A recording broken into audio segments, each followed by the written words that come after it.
Good morning. Just by a show of your hands, can you hear me well? Awesome. Thank you. Thank you.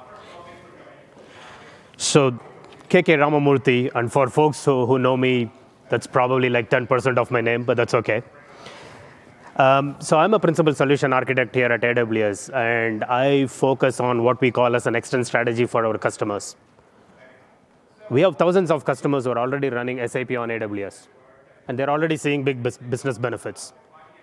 But largely that has been focused on the infrastructure benefits, which is compute, network, and storage.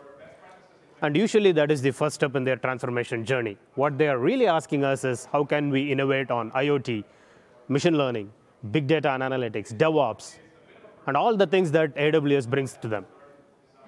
If you have attended my session last year, anyone from last year in here attended my session?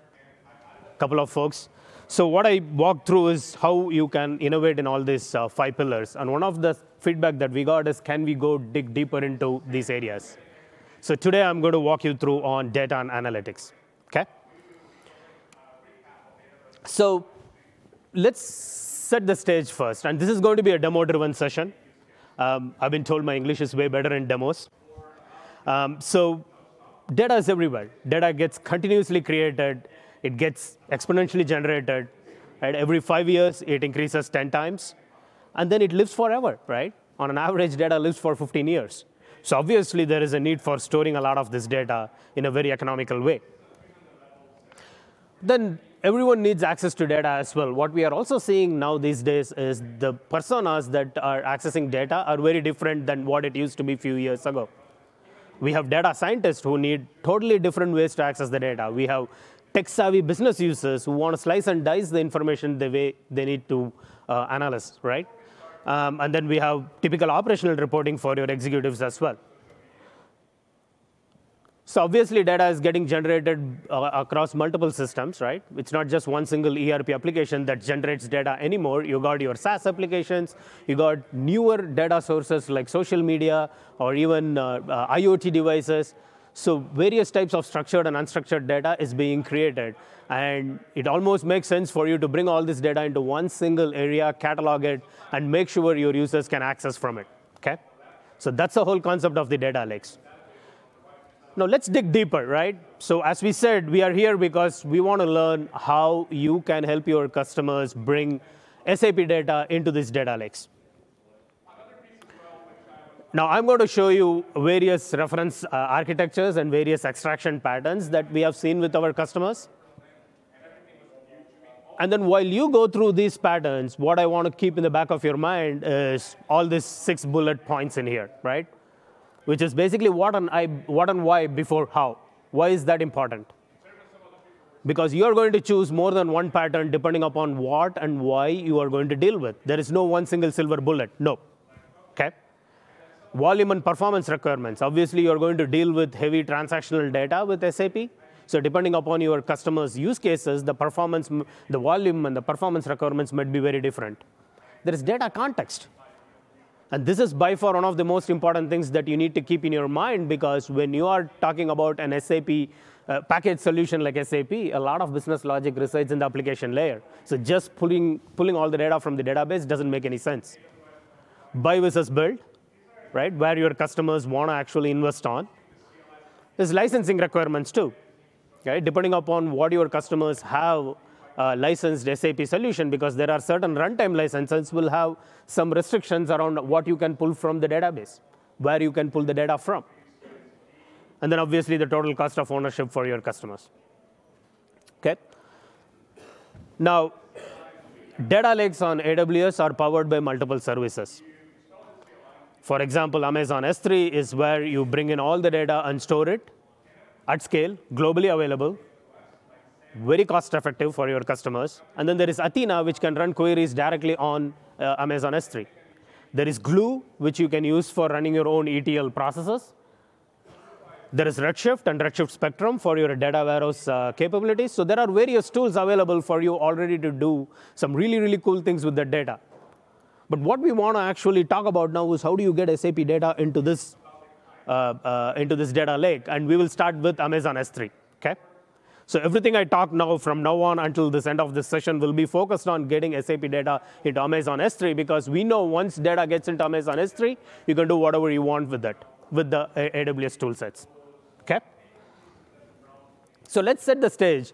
As in with SAP solutions, though, we'll be focusing on ERP solutions, which is either ECC or S4HANA.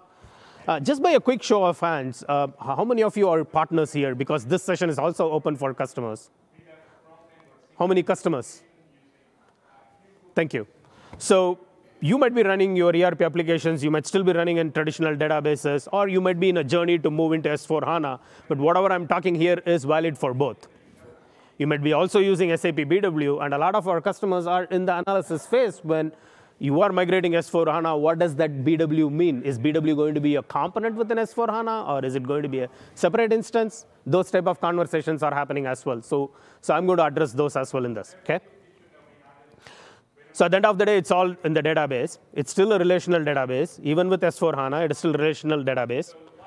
And a vast majority of the business logic in the SAP applications resides on the ABAP stack. Okay?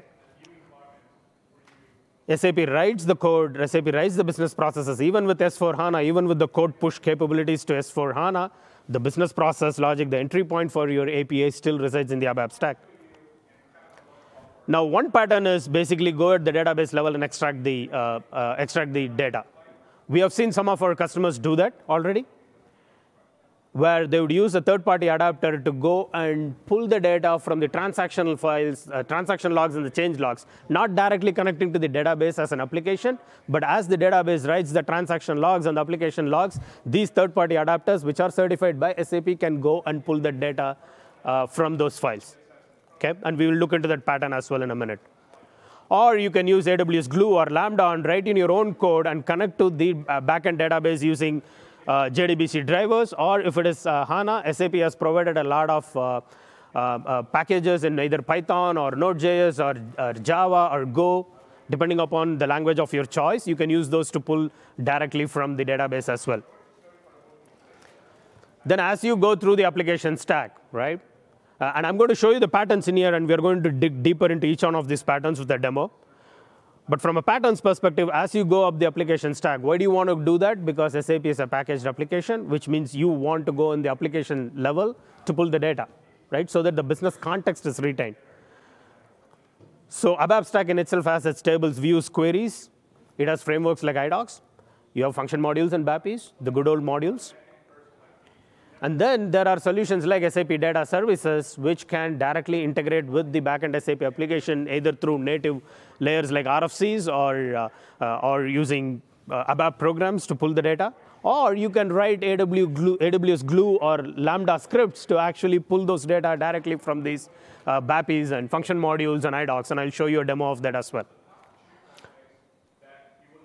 Then you go up the stack, right? Because there are various ways you can pull the data. Why would you go up the stack? Because the more you go up the stack, the more the business context and the more the interrelationships are already maintained for you, right? So for example, SAP has data sources and data extractors already available. SAP had to have those for pulling the data from ERP applications into SAP BW, for example. There are CDS views. In the HANA world, there are CDS views.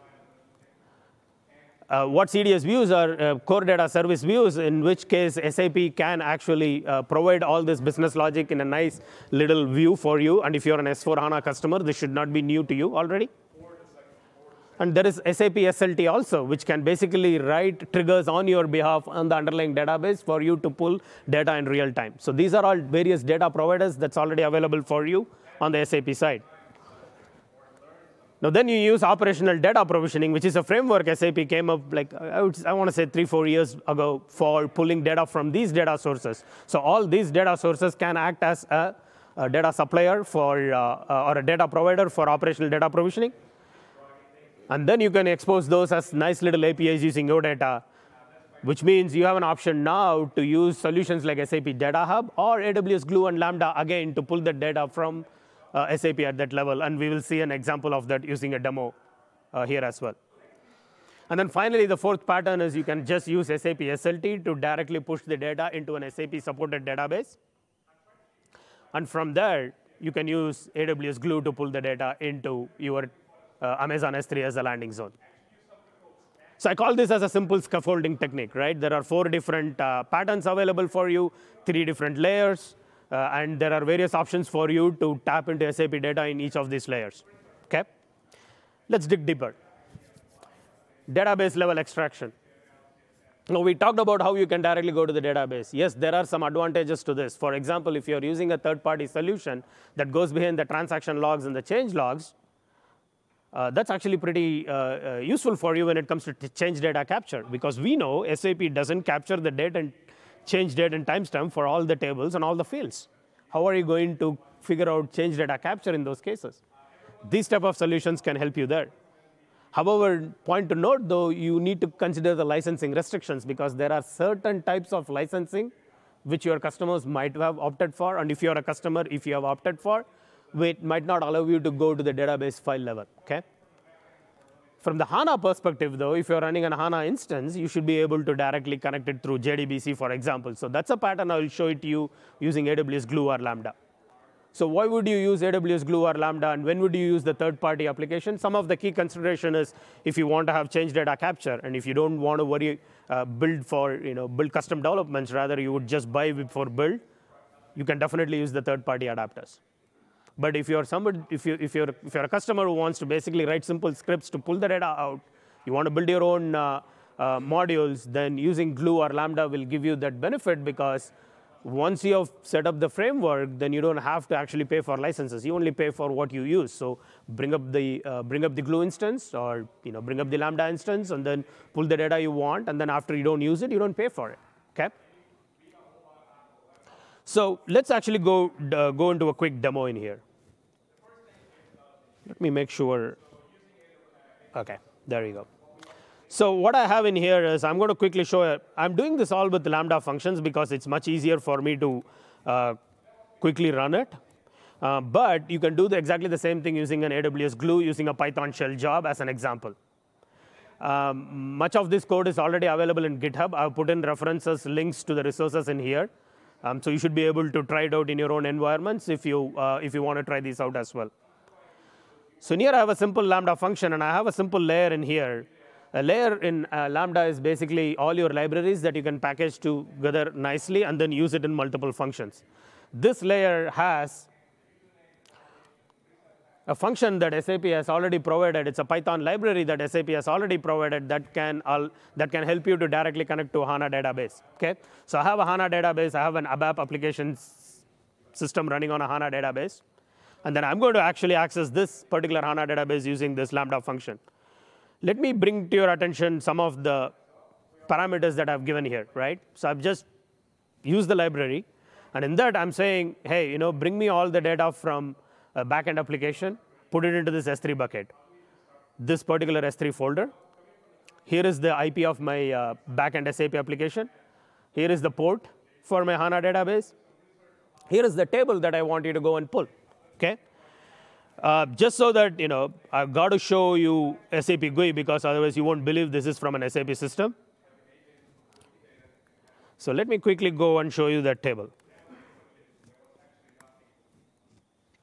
Oops, sorry.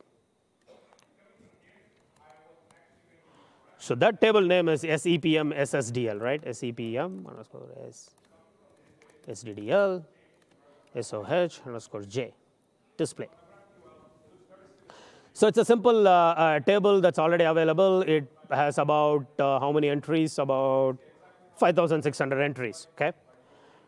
All I'm doing here is and then I'm also storing the authentication information for connecting to the HANA database in a simple secret store, so that I don't have to hard code my user ID and password in here, especially when I'm sharing it with 100 folks in here, right? So then in here, all I'm doing is using this simple client library, and I basically just run simple SQL commands. And I'm saying select all the records from this. A simple SQL command. Obviously, this is not production ready, but it shows you a pattern of what you can do with this. And I'm going to run this test. So it basically connected to the backend ABAP application, and then it downloaded a file with this name, which starts with EB. So I'm going to go in here, and then that was my bucket.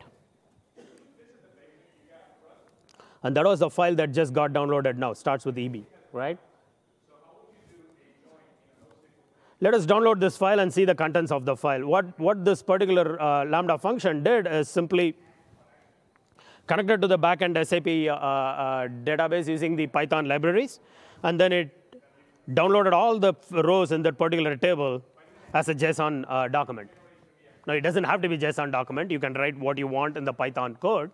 But what you're seeing here is a simple way to connect to the database level. So think about HANA systems that has calculation views. If your customer has calculation views, you can already go tap onto this very easily. And if you're using it as a glue job, you can split it across multiple instances, or even with Lambda, you can do it. It's for you to decide which one you want to do. I would suggest use glue because it gives you a lot more capability in long-running jobs and monitoring them and scheduling them. But if it is a quick pull, Lambda could work well as well. Okay? So that was a simple demo to show you how you can use database level extraction using AWS Lambda function. So that was the database level. Let's go up the stack, which is application level extraction. Why would you want to go to the application level? It's purely because, as you saw, when I pulled it from the database, I was able to pull it from one table or maybe a view, right? That's OK, but I've lost the business context. I don't know what the relationships are between the tables. So I might want to go a level higher. I might want to go pull it from a function module or maybe even an IDOC. A lot of customers, one thing I've realized that as I talk to more customers, I thought IDOC is something that customers might not know, but every other customer I talk to, IDOC still seems to be very effectively used, right? So especially with B2B integrations, there is a lot of use with IDOCs. So you can basically go up the level where not only you are just getting data from multiple tables, you don't have to worry about the relationships that's already been maintained for you. Let's say you want to get all the sales orders from a specific territory. You can run a function module that is going to give you that list, instead of you having to stitch together 15, 20 different sales order tables in the SAP side. Okay? So you get the business context. The relationships are maintained for you, which means you don't have to do additional transformation efforts after you have pulled in the data out of SAP into S3. But the biggest challenge here is change data capture. Because when the data changes, unless the function module supports it, you are not going to be able to pull it. So that's the biggest con of this particular process. But with IDOCs, though, there are some change pointers and capabilities for you to basically shoot an IDOC whenever a transaction changes. So that could be effective for you as well. Okay? So those are all some of the key considerations that you want to that I want to take into account when you are designing this. Or if you say, I want to use something like SAP Data Services, that's perfectly OK too. One of the good things about data services is, well, first of all, it has been around for quite some time. It is meant for pulling data from SAP. And then data services can actually deploy an ABAP program on your behalf. So that's powerful because sometimes pull is not always the best way, right? You want to push data from the processing application for performance reasons. And data services can spawn an ABAP program, and it can take care of that for you. Okay?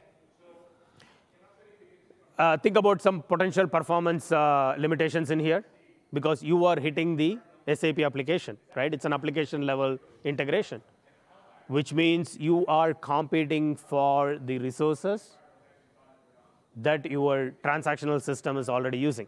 Okay? So consider that. Sometimes there are potential licensing restrictions too. Indirect license will come back, right? So definitely connect with your SAP representatives to see what specific, or with the customer, to see what specific licensing agreements they have. Because there are certain licensing agreements that you cannot just use the SAP user ID and then pull the data out. Okay? So consider that as well. Okay? So let me actually go and show you a simple demo. In this case, I'm going to use an IDOC framework, right? You can also use function modules, as I said. And function modules, SAP supports calling a function module using an HTTP integration. Not many people know that. Folks think that function modules can only be called using an RFC adapter. That's not true. So we have already published a sample code that will help you to connect to an RFC function module using an HTTP layer. All you need to do is activate some services, and then you can access those function modules from a Lambda function. But in this case, though, I'm going to show you an example of how you can use an IDOC that's created in an ABAP system and then push it into Amazon S3. There is a blog that I had blogged a few months back about this pattern. How many of you know that we have a blog site, AWS, SAP on AWS blog site? Few hands went up, so we need to do a better job at making sure you all know about it. There is a link at the end of this deck that you should be able to access. And there, in that, I've given the entire patterns with sample code that you can easily wire using CloudFormation. Okay? However, I want to show it to you how this works. So I might as well just launch that blog and show you there itself.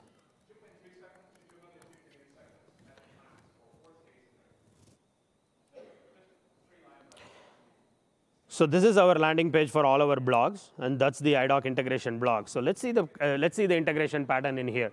What we are going to do is create some IDOCs in an SAP application, and then we are going to use Amazon API Gateway as an entry point for those IDOCs.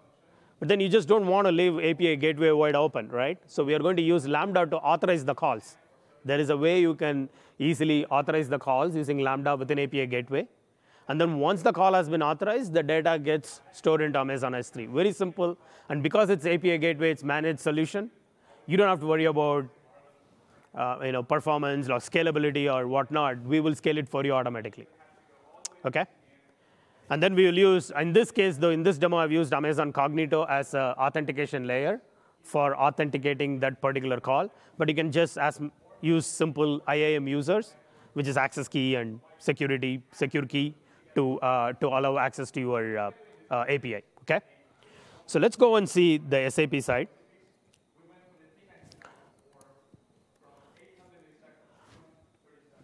On the SAP application, I've got a simple HTTP connection in here. It says, I'm hoping to see if I can make this bigger. Probably not. So I've got an SAP simple RFC destination in here. What this destination does is it basically connects to a API Gateway API.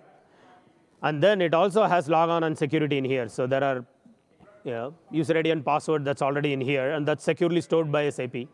Let me do a quick connection test.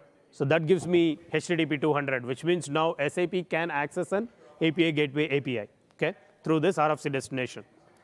Then what I want to do is go ahead and create a simple partner profile. So in here, I've created a simple partner profile for sending IDOCs. So I've called this as this particular application, and I'm just using a simple flight data model. For those of you who live the SAP world, flight data model has been around forever.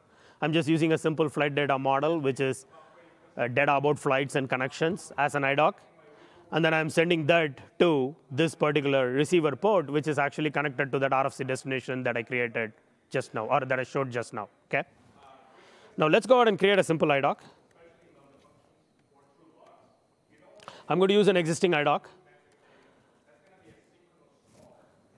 So I got from this port, right, from an SAP application, send it to the API Gateway port. Simple, straightforward IDOC configuration. The data can be anything because I don't have any logic in here. But maybe I can fill in some extra content in here to say test for reInvent demo. And I'm going to start the outbound processing. Now what's happening is when I'm clicking this, and when I'm saying send the IDOC, it is actually connecting to the API Gateway, send the payload as an XML to the API Gateway. Okay? That happened. Now I'm going to go into the API service. Let's go quickly to the API Gateway service in here. So in the API Gateway service, I have a couple of things going on. One is there is a Lambda authorizer that is being called on. And the Lambda authorizer will basically make sure that the authentication that is coming in, and all of this is available to you as a sample code in the blog. You can download and already use it as such. What's it doing is basically authenticating the user based on whatever header authentication information I'm passing on. And once that is done, let's just go and quickly see. Let's see, IDOC. So that's the API Gateway. And in here, I have a post request in here. And the post request basically does call to an IDOC authorizer. And once the IDOC authorizer says, yes, you're good to go, you can actually send it to the target. It calls another Lambda function to store it into Amazon S3. Let's go into the S3 bucket and see whether if it did bring it in. Let's go into Amazon S3.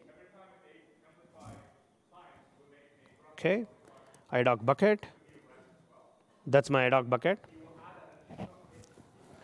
And let me just sort it based on the date created, December 2nd. So that's the file that was created just now. Let's download it. And then let's open this up. Oops. OK, let's open this up in a Visual Code Editor. So what you're seeing is this is an XML document. Let's format it so that we can read through it. Oops. So that is the XML document that got downloaded just now. And you should be able to see the text as I put there, test for reInvent demo. So let's kind of quickly summarize what we did. What we did here is created an API gateway, put in a Lambda authorizer to that API gateway API so that it can authenticate what data is coming in. Then on the SAP side, you created a simple RFC destination. You put in the user ID and password that you had used in the Lambda authorizer, which is the Cognito user ID password. And then what you did is we basically created a partner profile. We also created a sample IDOC and sent it to the API gateway. And API gateway, after authenticating it, stored it into Amazon S3. OK? Some things you want to consider. There are some limits on the API gateway, the volume of data you can send. So check for those, because if you're bundling up IDOCs, if you're sending thousands of IDOC in one single call, you might hit some of those limits. But you can always play around with what is the ideal amount for you to send the IDOC in bundles. Okay? Very simple, straightforward. Once the data is in XML, now you can run a whole set of your own Python code in Amazon, in AWS Glue, to write your own transformations and then do whatever you want after that. Make sense? All right. So that was the pattern number 2. Let's talk about pattern number 3, which is operational data provisioning. Now, this is, I really like this pattern because it gives me best of both worlds. One, I can do bulk data loads. And within the bulk data loads, you can choose the size or the chunk size of the data. Okay? Let's say if you have, I don't know, like 20 million records. Instead of pulling all the 20 million records in one single shard, you can basically chunk them up in, like, let's say, 50,000 each. The best part is operational data provisioning. That framework is smart enough to know that when you query, like, hey, I want data, but give it to me in chunks, it will give you what's called as a skip token. The idea there is for the next subsequent calls, you would use the skip token to access more information. So the first pull, if it was from record number 1 to record number 50,000, then the second call would be from record number 50,001 to 100,000. So that is really helpful when you're dealing with a huge volume of data to do the first-time load. But then, if the supplying data source supports Delta, right? For example, if you have a data extractor that you might have used for your BW application, and if it already supports Delta, be it generic Delta or whatever type of Delta that it supports, what you can use is operational data provisioning is smart enough to know the Delta queues that the data source supports Delta operations. So after the initial pull, what it will give you is what's called as a Delta token. And whenever you call that OData function with the Delta token, you're only going to receive the new records that were created or updated since the last bulk pull. So not only you're going at the application layer, right? Because a vast majority of our customers are already going to have some kind of data sources, extractors. And with the newer versions, SAP is going to give you guys the CDS views. So not only you are using the higher level services for you to pull the data with all the business context maintained, but you're also enabling change data capture out of the box. Okay? So that is the best part about it. But there are some things that you need to consider as well, which is there are only certain versions of NetWeaver Gateway supports OData libraries to be provisioned as, ODP endpoints to be surfaced as OData, right? Because in this case, what you're doing is you're using an extractor making it as a data source for ODP and then exposing it as OData. So there are some NetWeaver limitations. I believe it's 7.4 and some SP level.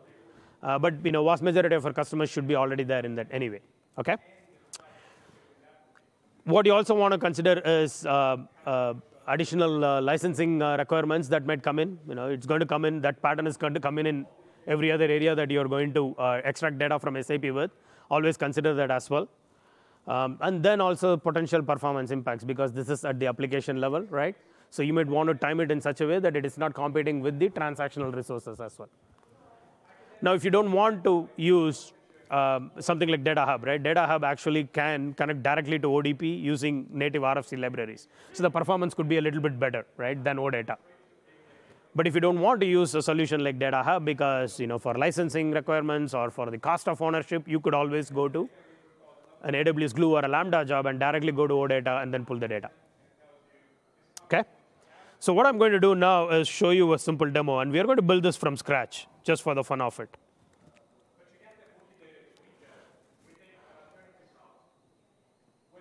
So again, going back to the, hopefully the folks in the back row can see the screens in here.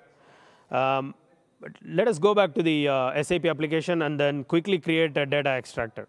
Oops. So a little slow here, OK? So data sources or data extractors are something that's already available for you for SAP BW. So in this case, what I'm doing is I'm creating a custom data source.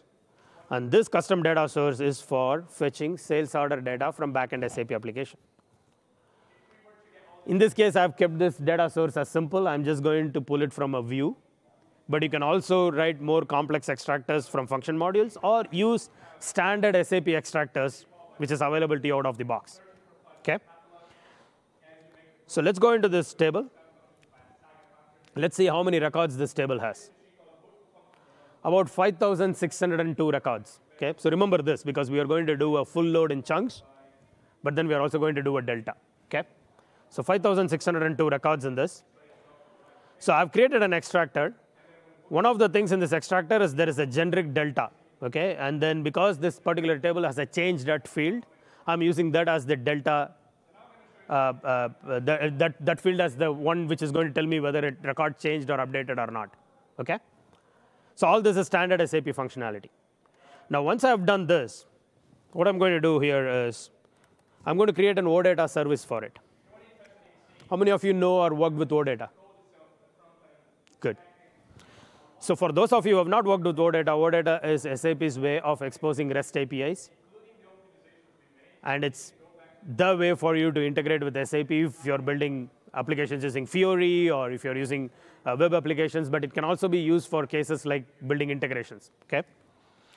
So in here, I'm going to create a simple service. Let's call it AWS reInvent. Demo for reInvent. Can be a local object.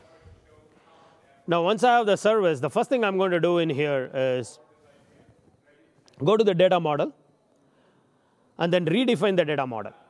Okay? Because I've not created any data model. All I've created is one single blank service. Okay?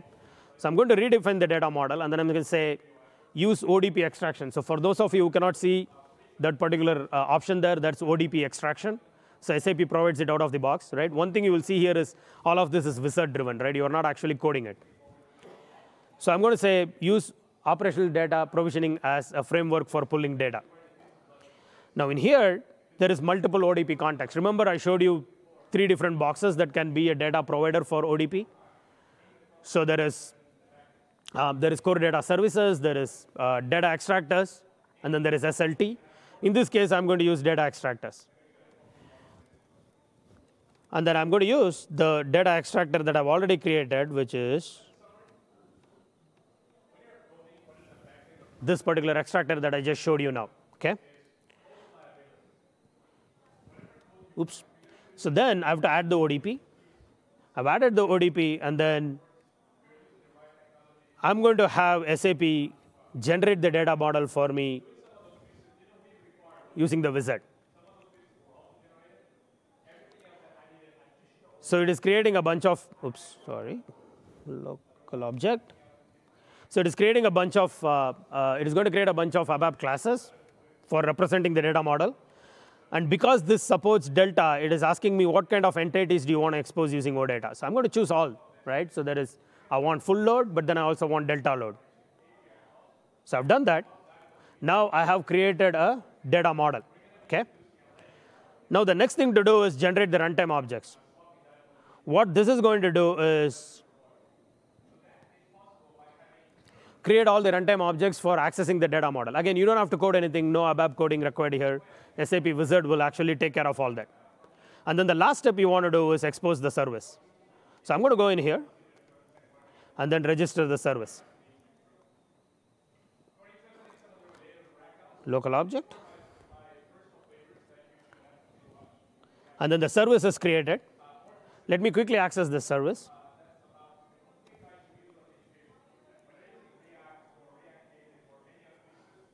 Let me just make sure that service can be reachable. So let me stop here for a minute. Let's walk through what we did. We created a data extractor. But in most cases, you're going to use an out-of-the-box extractor. Most of your customers have some kind of an extractor. That extractor is delta enabled using change at field in the table. Then we created a gateway service. Then we redefined the data model for that gateway service using ODP as the context, and with the extractor as the supplier of data. Then we also automatically created the services. We generated runtime services. We exposed the service. What you need to do is I've published and there is a link at the end of this document as well. I've published a simple Lambda package that you can readily use. So let me go in here, ODP. And then in this package, what we are going to do is just provide the service name, okay? So the service name that we created is Z AWS reInvent. So I'm going to use that. Z AWS reInvent. And then I'm also going to use the entity. In this case, I'm going to use the same entity that I've created. And then everything else is same, okay? So basically what I've said is here is the service I've exposed. Here is the entity you want to access. And then the extractor module that we have published open source takes care of everything for you. We retain the skip tokens. We retain the delta tokens. All of that is taken for you. All you need to do is just do this and then call the service. Okay, so let's do that. So I'm going to do a test in here. Oh, one more thing. You might want to note this also. I'm pulling only 4,000 records at a time. Remember, we had about 5,602 records. So I'm going to only pull the first 4,000 records. So let me go hit test. What's now happening is it's basically calling that backend. Oops. There's some error in the. I think the service name was incorrect. So that's good. You now know this is real demo. It's not made up. Let's go ahead and test. So now what's happening is this particular code is actually connecting to the backend SAP application and calling that service.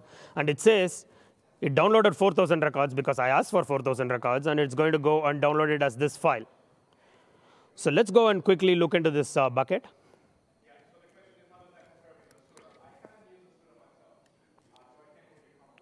ODP. That's the bucket. That's the folder. And then the file I created is just this, okay? So let me download this very quickly. So it downloaded, and you see there are 4,000 records that it downloaded, okay? Now the best part is because it gave me the skip token, I've already written the skip token, so I'm going to hit the test again. Now it downloaded, but it downloaded 1602 because there were 5,602 records, 4,000 was downloaded. So let me just quickly go and make sure that it was indeed downloading the delta. The file name was F9 something. So F9 download. So now that is the new file. It got 1602. Now what do you think should happen when I test now? It should basically say no records, right? Because obviously there are no new records, and that's exactly what it said. There are no new records available. But what if I go and create a new record? Let's actually go ahead and do that.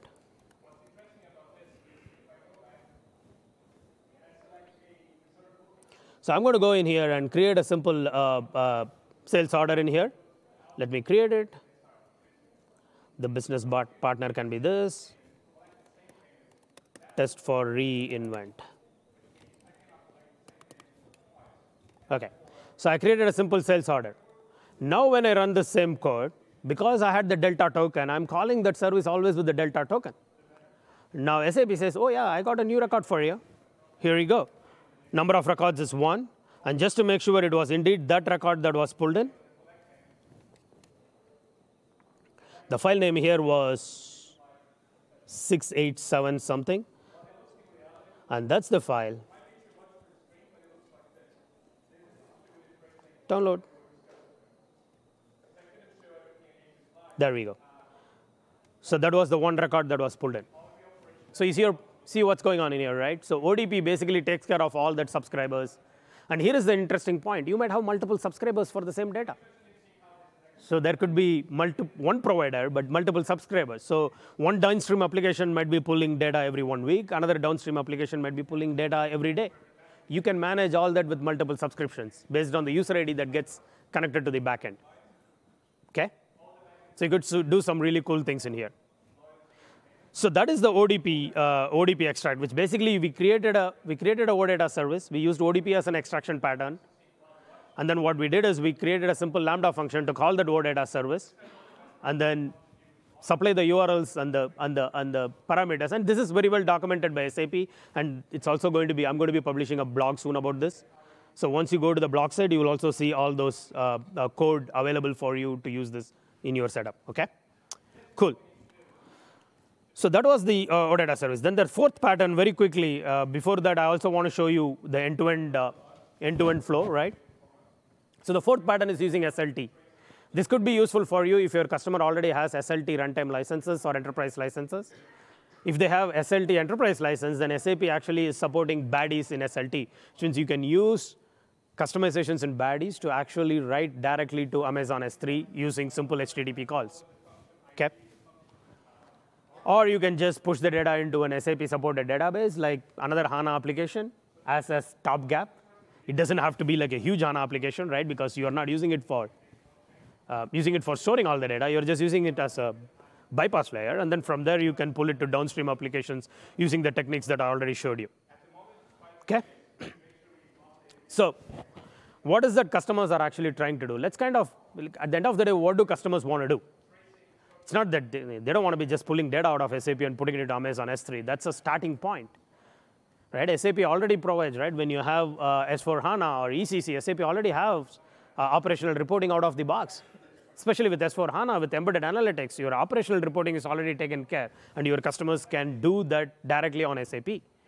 But then now, as customers are also investing on non-SAP applications, and there is IoT data streams coming in.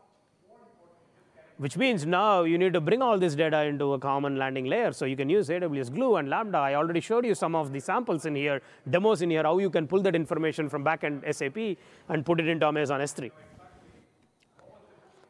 And then once you store that in Amazon S3, you can do all kind of analytics on top of it. You can use Redshift for your data warehousing. You can use Athena for seamlessly querying. Then you can apply all kinds of cool machine learning on top of it. We have already out-of-the-box machine learning services like forecast and personalization. Or you can write your own, bring in your own models, bring in your own data models, and then use Amazon SageMaker to do that. And then using Lake Formation, you can streamline all of this, right? The security and how all these buckets are created, how all these partitions are done. You can already automate all of that using Lake Formation. And then you can give your users access to all of that by exposing it as simple APIs. You can build Fiori apps on top of it. You can use, here is another pattern that some of my customers have already used. From S4HANA, you can use SDA to federate your queries. So you don't have to store all the data in HANA. You can store it in Redshift and then federate those queries for your analytics in S4HANA. And then that's basically enables your customers to get that end-to-end enterprise analytics. Because what you're trying to do here is bring all the data sources together, put it into a data lake. Because Amazon S3 is very cost-effective, globally available, highly durable, it acts as a starting point for your data lake solutions. Then you start building all your capabilities on top of it. API enable them, and then provide access to those, again, to your business users through various web applications and functions that's available for you. Let me quickly show you. What I did is, with all the data I pulled in here, right, I wanted to kind of quickly show you some of the downstream applications. Yes, we started with saying that we will get the data to Amazon S3. Let's see what we can do. So in here, I got Athena in here. So for those of you who don't know about Athena, Athena is a querying tool where you don't have to do any transformation. You can actually query directly on Amazon S3. Okay? So in here, I've got a bunch of Athena tables in here. And I'm going to quickly, there are various files that are available for me. And let's say sales order items, right? So I'm going to go in here and then say preview this table. A simple query directly there. What this is actually doing is directly going into the Amazon S3 files and then pulling the queries and then getting the records for you. OK, while it does that, once you get all these Athena queries, once you build all your queries, once you bring in Redshift, and once you bring in all kinds of data and analytics tools, what you can do is build. I'm going to show you a quick. I'm going to show you a simple QuickSight dashboard that we built. QuickSight is our visualization tool. I do think we might be hitting the internet load in here, but let's see. So what's happening here is QuickSight is a visualization tool. What this is doing is going back to the Athena queries, going back to the Redshift queries, and pulling all that information and creating the dashboards. Interesting part here is with QuickSight, you can already bring in machine learning insights directly. I've brought in a simple insight there where I say, what is the net amount forecast for me, right? And it's as simple as adding a simple insight in here. You can do an insight and then choose whatever insight you want. Let's say you want to do forecast. I want to do a forecast insight. And then I can add net amount. I can add the time, which is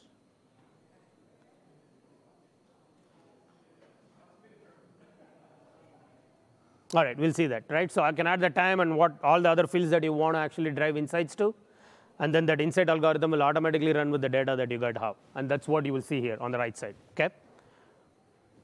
So that's how you do your end-to-end enterprise analytics, OK? So let's quickly summarize what we learned so far. We saw various ways to pull data from SAP. We saw it from the database level. We saw it from the application layer. Within the application layer, there were various techniques. We went through iDocs. There are modules available for you to pull from function modules, BAPIs. Then we did ODP using data extractors, ODP, OData, and then pull the data, put it into Amazon S3. And then we also ran Athena queries on top of that data. And then we also surfaced them in a simple QuickSight dashboard. It doesn't have to be QuickSight. You can use Tableau or any number of visualization tools that your customer uses. OK?